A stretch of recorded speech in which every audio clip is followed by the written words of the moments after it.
tea is ready. I'm not sure I want tea. Maybe a glass of juice. Oh, wow. What a wonderful breakfast you have prepared for me. You're the best boyfriend I could ever have. I totally agree. I'm just kidding. You are my dream princess. The best cohabitants is more appropriate. I must be so lucky, living with the best student of the year. One more year and I'll be a teacher, and your father will get us good jobs. We must be very fortunate. Well, it's the least he could do. What? He who engages himself with several mistresses, something I haven't even told mother. It's only natural he helps me out a bit too. All the same, I think we should start paying at least some of the rent for this apartment. Why? Then we won't have the money to have fun with. That sounds like blackmail. I have no moral respect for this guy. Besides, I don't see the problem with spending his money. So, where should we celebrate the best student of the year? Where? We should probably do it with your family. I don't think so. But I've been meaning to meet your mother. Will she come for the end of year party? Probably, but I don't think it's wise if we use this opportunity to introduce you. But when... When the time is right. We'll find a good opportunity. Are you sure you don't want anything more than just a glass of juice?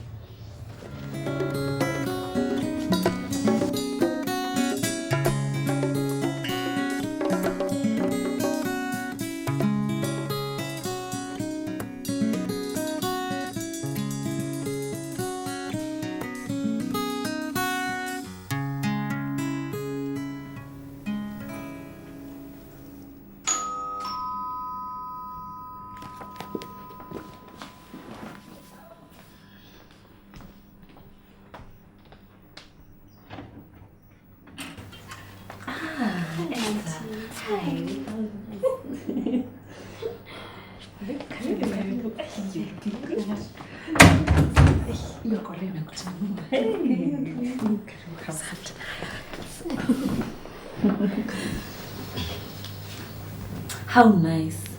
All is well? Yes, all is well with both of us. It's the end of the year and it's been very busy. Actually, that is why I'm here. On Wednesday, we'll be having our end of year party. And John, he's been selected as the best student of the year. I'm so proud. I hope you and Uncle will be present. Wasn't it just the other day when you began the program? Of course we will come. It's time to get a job. Yes, one more year and I'll become a teacher. And John's father has promised to help me get a job. Yes, that I'm sure. John has really great parents. A truly successful businessman and a father. And also both are active members of the church. Tea?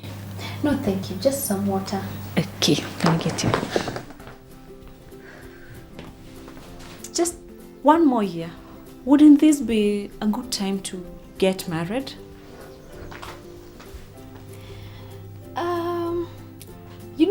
I really don't think so. Soon, both of us will be financially stable and will not need to rely on each other for economic support. We'll be together out of love and only love. I think that's beautiful. Don't you agree? What does John's mother say about this? Well, I'm not sure, but the father thinks it's okay.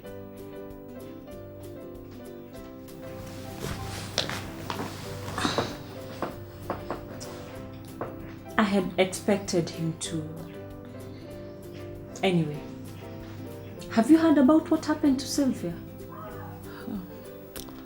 She was injured in a traffic accident. Is that your friend who was married to George and left him because he was unfaithful? Yeah, she was in town and we had just had coffee when the accident happened. Yes, Rebecca, are you ready? Yes. Esther, how have you been? Thank you. Long time. We are going to the hospital to visit Sylvia.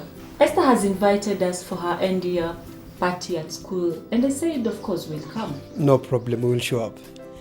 Have you told her that we are going to visit her mother this weekend? Oh, I feel so guilty. I haven't seen her in a while. It's been so busy. Your mother is not well. I'm afraid it's serious. I believe Father gave her HIV as a final gift before he died. Now, Esther, that is no way to talk about the dead, all right? Whatever your mother is going through, she needs our help and support, all right? Sorry, Uncle. No problem. Where can I drop you off?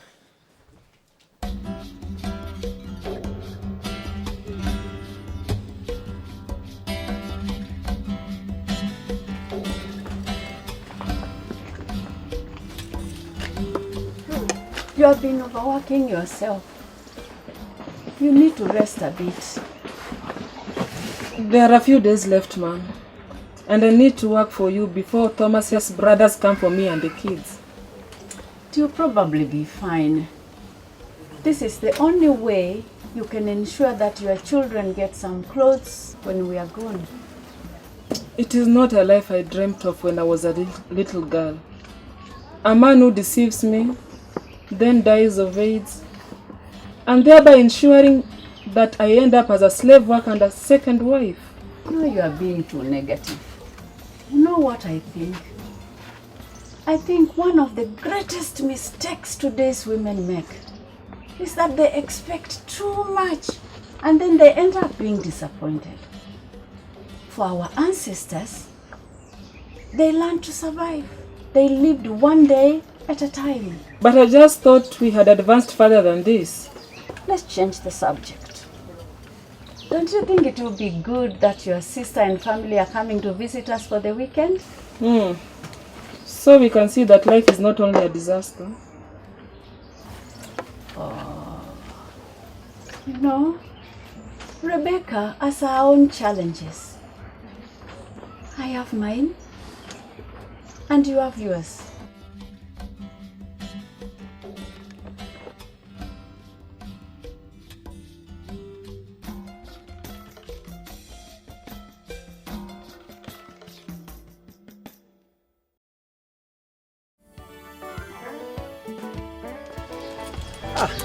Hi, Sylvia.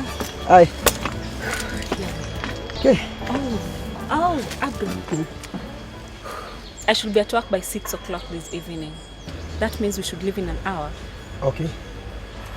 And then remember to get the kids from church, prepare an evening meal for them, and then take them to bed, not too late.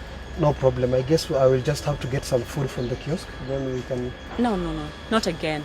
Prepare them real food. But you understand, I have no time. I have some paperwork back at home. Abdul, we had a deal. I take an extra evening work to help with our finances, while you take your part of share with the housework. You know what this sounds like? Gender reassignment. Huh? What would you think if you saw our neighbor Jahiri getting clothes off the drying line? It's embarrassing. I did not understand the question. Okay, what I mean is... Abdul, I do not have to look at Jairi, our neighbor. I mean, I have you, a great man, by myself.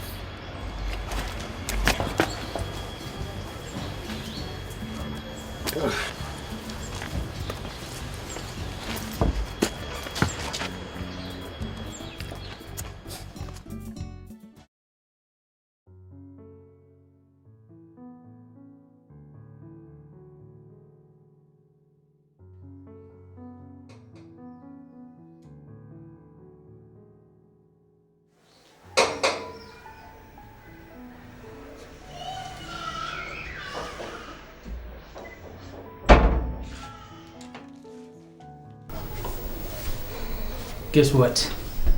I have just booked a table at the Flamingo restaurant to celebrate the best student thing. Dad will pay. That's fine. There's reason to celebrate, right? Yes, really. You've been very clever. You deserve this. Well, celebrating freedom after 1 year of hard work, I'm done with the exams, just a couple more months of study, and the most beautiful girl in the world is mine.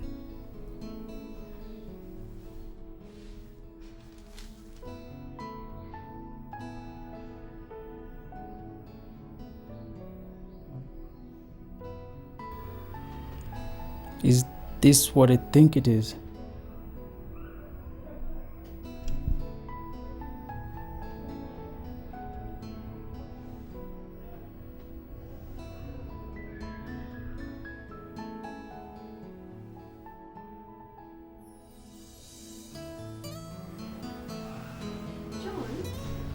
Are you sure?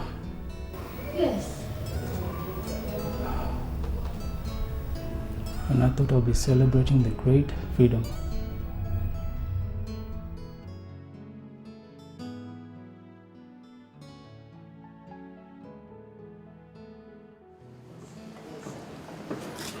Oh, Sylvia. You're looking much better these past few days.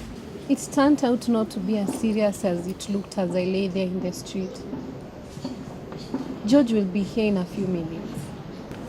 Rebecca tells me the incredible story about the business you've built, and you may be able to help George with his financial situations. I've not yet told George anything, and George has not told me anything about his financial problems. But we have a lot to talk about before we get there. And? And we have talked a lot. Currently, most of the times that we spent together in the past, the good times. Now I know why things went wrong. But you're aware that that George is being threatened by the bank to leave the house. I told her everything. For me, it is important to take one thing at a time. But the finances. It is important. And in this case, it is possible to do something about it. The accident has shown us that there is more between us than we thought. I find George to be a caring man. I must say that I'm glad to have him by my side. But look, here he comes. But remember, finance is not an issue yet, okay?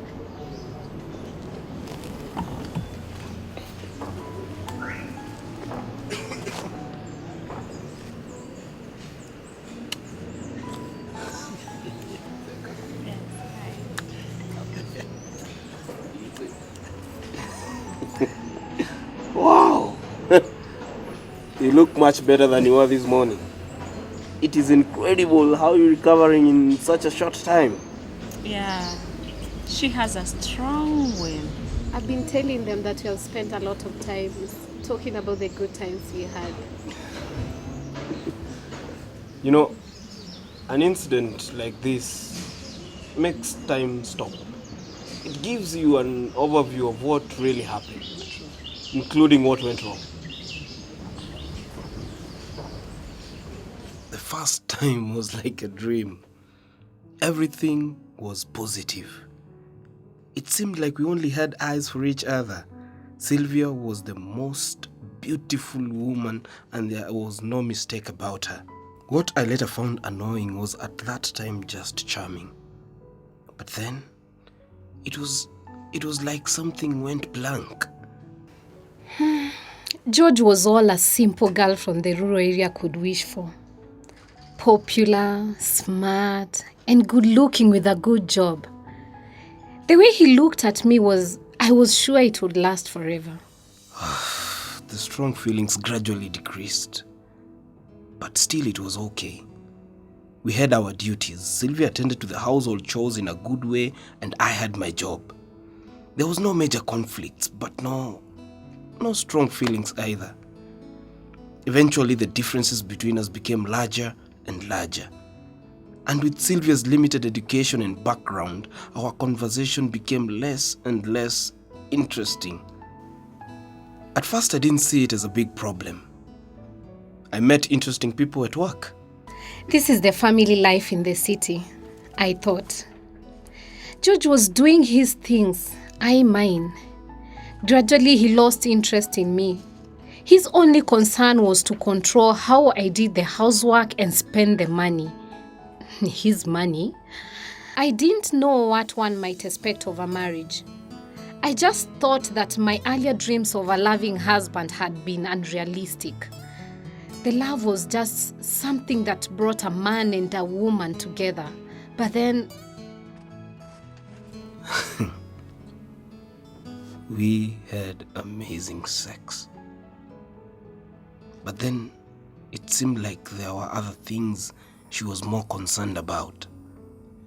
It all became more and more mechanical, and it did not seem she had any pleasure of it. all that made our good sexual experiences in the early years disappeared. All the nice things he told me, all the gentle touches. It was just a cold act that I learned a husband was entitled to. He didn't hit me, but he often threatened me. I never knew what could happen next. The fear for what might happen was the worst. I can say that I was never violent. Even when she irritated me more than a man can take, I was not violent. For me, this was a way to show self-control and that I cared. I now see how many things would have been done differently. But I've discovered it's too late. We both have to take responsibility for what happened. Yeah, very true. You see, we need to be refilled all the time. Love cannot only be consumed, it must be cultivated. True. Yeah. I feel pretty good now. Within a few days, I'll leave the hospital. Can I come back home?